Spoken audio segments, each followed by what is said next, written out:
In Cambodia, and I work at the Liger Learning Center. There has been a bit of a problem in Cambodia from the years 1975 to 1979. The Khmer Rouge army took over the country, and during that time period, estimated 2 million people in the country died, 1/4 of the population, from starvation and from many other causes. And one of the big problems is that many of the educated people, the teachers, the professors, and many others, even people with glasses, anyone that was educated, many of them were killed.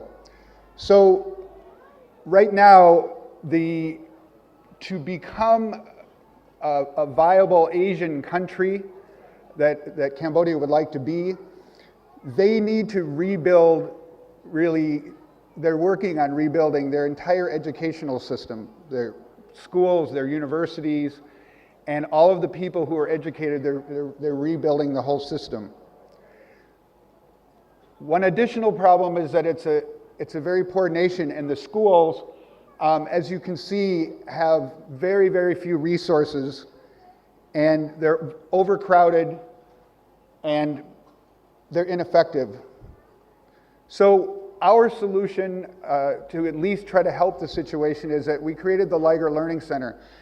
And what we have done is we take 110 students from mostly poor rural villages, and what we want to do is give them the opportunity to be innovative, caring, global thinking, passionate, educated, positive change agents in the country.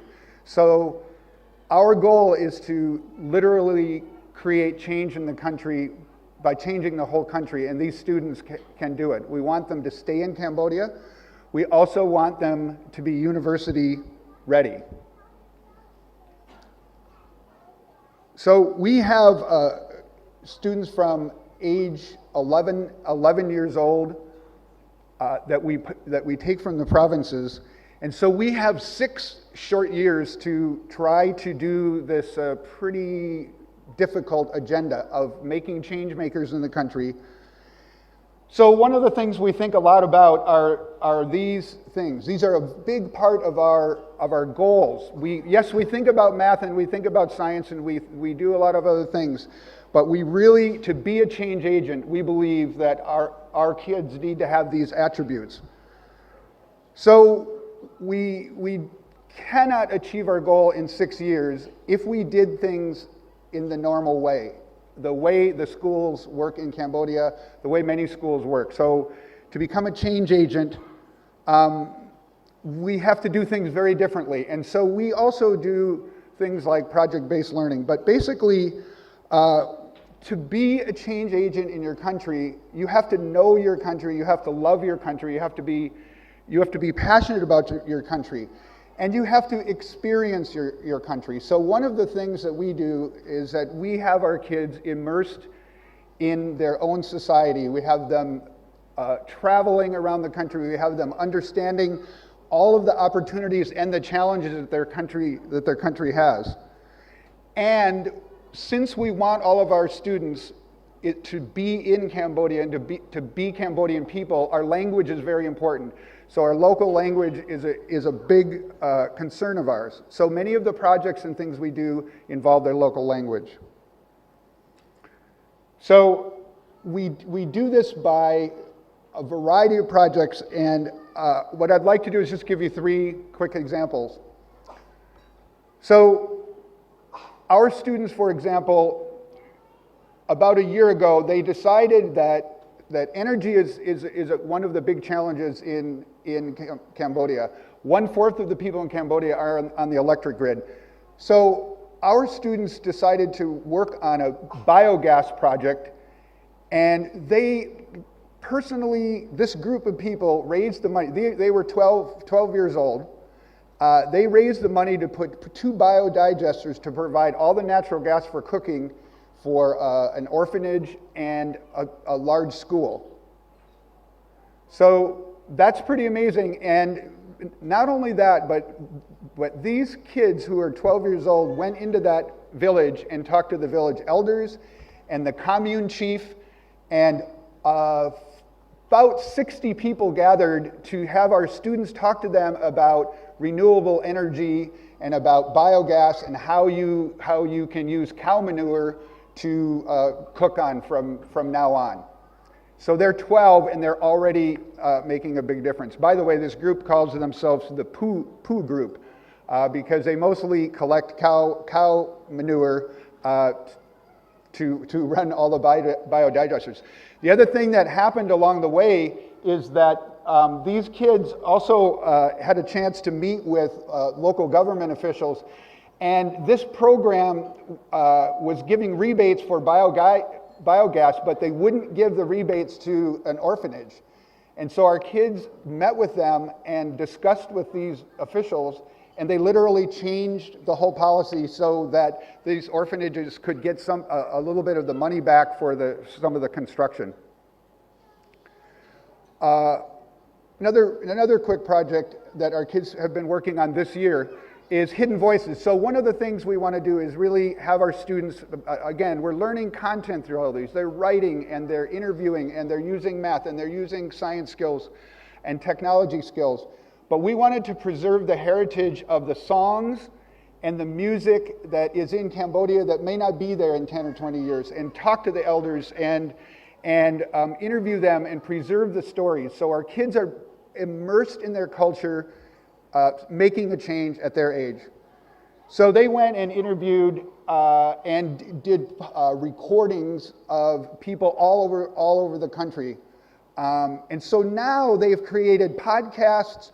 They've created a way that people anywhere in the world can hear. I think maybe you could see if you can see if you can hear that for a minute.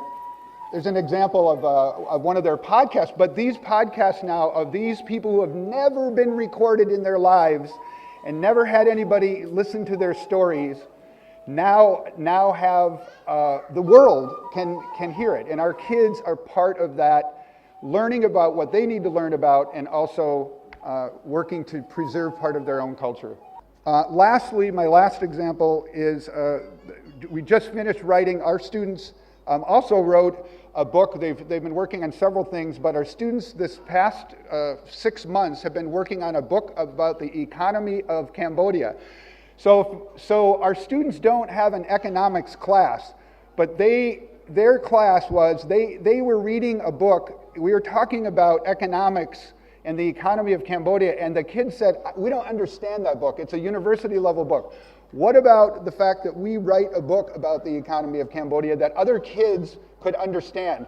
And so they've written an entire book, both again in English and in their native language of Khmer, and so that everybody has access to this. And one of the other, again, part of our leadership things that happened during this is that our kids wrote to the Minister of Education for all of Cambodia, and they said, would you be interested in reading our book?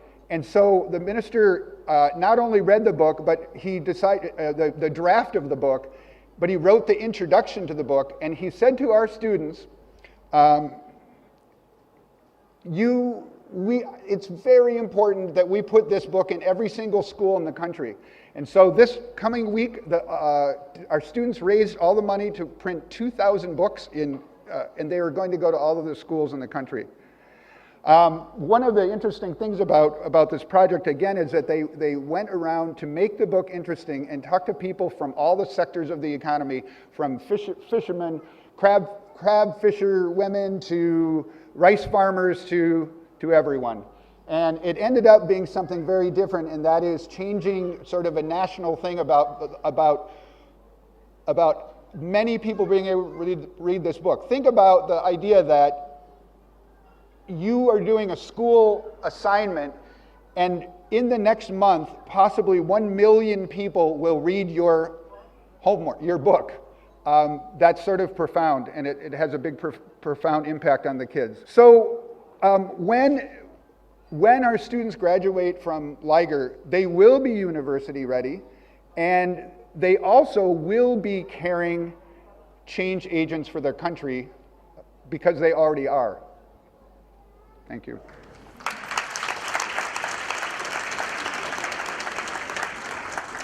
Thank you, Jeff. And Sugandha Mathur from Vega Schools is up next. Respected sir, I am delighted to see all of you together.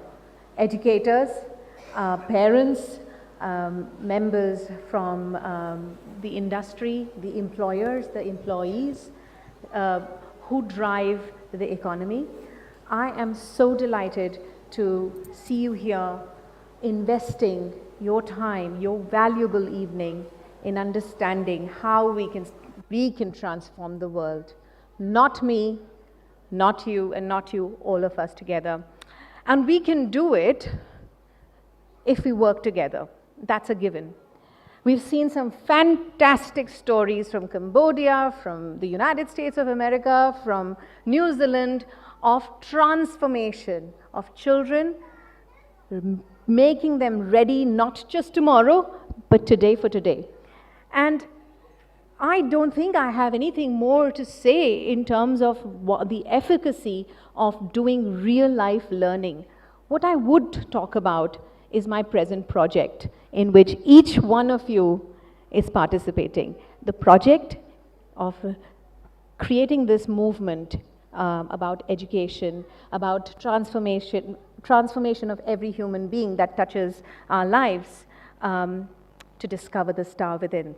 So this is the star, this is the stars who are actually working day and night, making our lives really bright, day and night. They're all around us, the team Vega.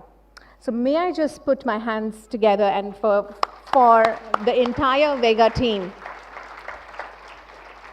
It has been a fantastic journey.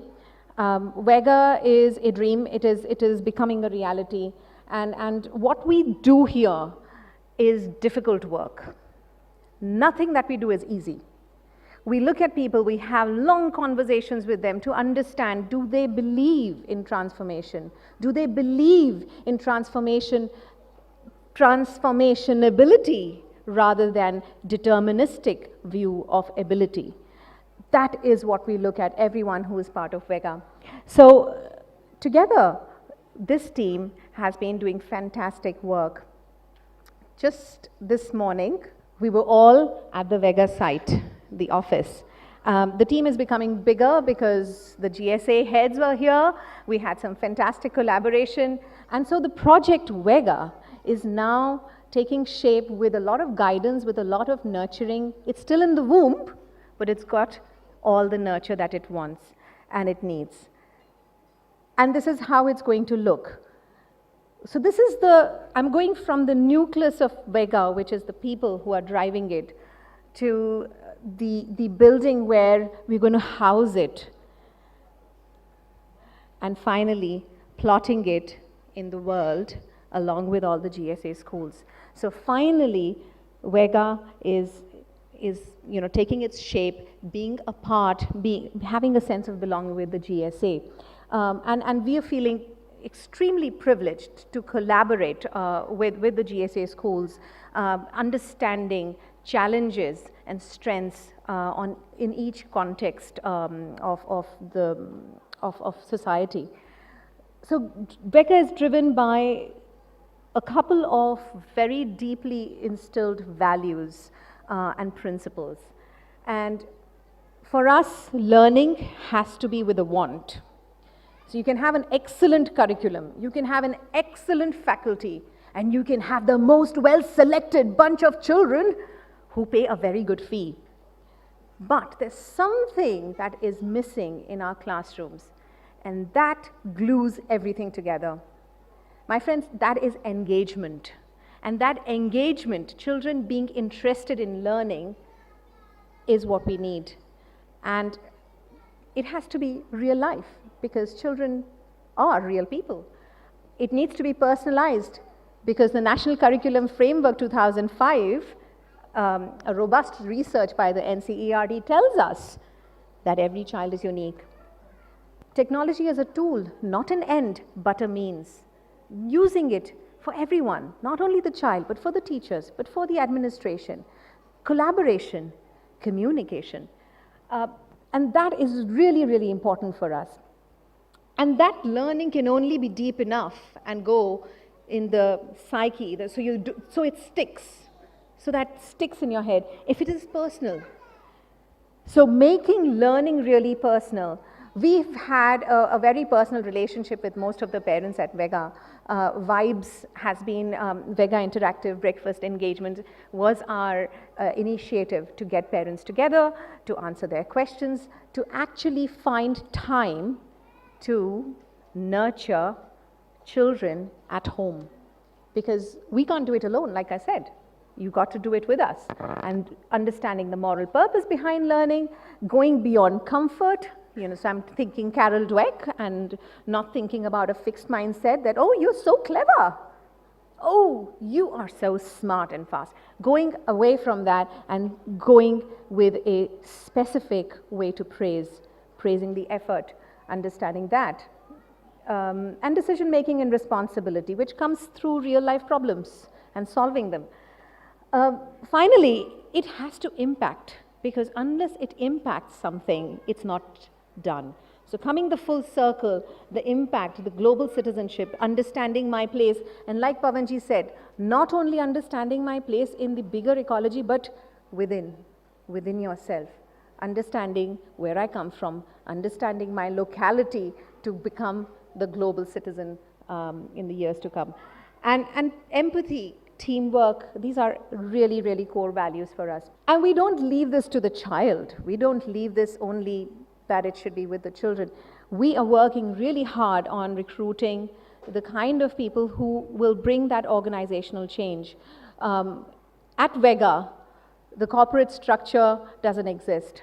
The Vega's organizational structure is children on the top, the teachers servicing children, the deputy head and the head servicing the teacher, the co-founders servicing the deputy head and the head. And that's how it should be. Finally, immersing yourself into 3 aspects of the curriculum: the taught curriculum, the written curriculum, and the assessed curriculum. And I think the trinity of this is really important, because sometimes we teach and teach and teach. We don't know whether learning has happened or not. I mean, both the things are, this is the biggest myth. Teachers teach and children learn. Well, that can happen at the same time, but it might not be the cause of one to happen to impact the other. Or it might be that the teacher is teaching something and the child is learning completely differently. So understanding what's going on, where is the child, to assess the child.